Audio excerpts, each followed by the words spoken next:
Now, what South Korea is reading into the latest string of high-profile defections by North Korean officials is an increasingly unstable Kim Jong-un regime with a feeble power base. Some experts, however, suggest that may not necessarily be the case, as these defections by the North Korean elites have been limited to those living overseas. Our correspondent in charge of North Korean affairs, Connie Kim, reports.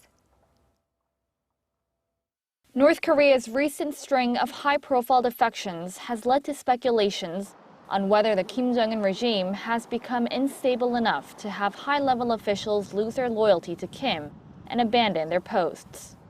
South Korea says it's a weakening internal power base that has largely been attributing to such defections.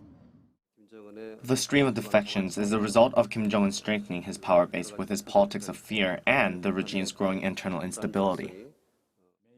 Following the confirmation of North Korean Deputy Ambassador to Britain Tae Yong-ho's defection last week, a trade representative under Pyongyang's Consulate General in Russia's Vladivostok is also reported to have fled in July. However, noting that the defecting high-level officials are only those stationed overseas and not the people inside the north, some experts claim that the Kim Jong-un regime in fact has become more stable than ever.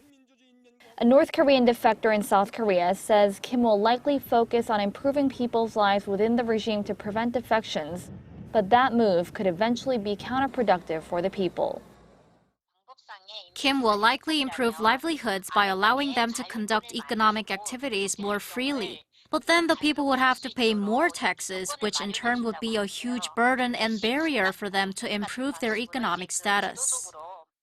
At the same time, the experts add that what Kim does inside the regime's borders won't stop North Korean workers overseas from inevitably facing the reality of North Korea's international isolation in the face of its continued provocations, meaning there will likely be more defections of senior-level officials in the near future.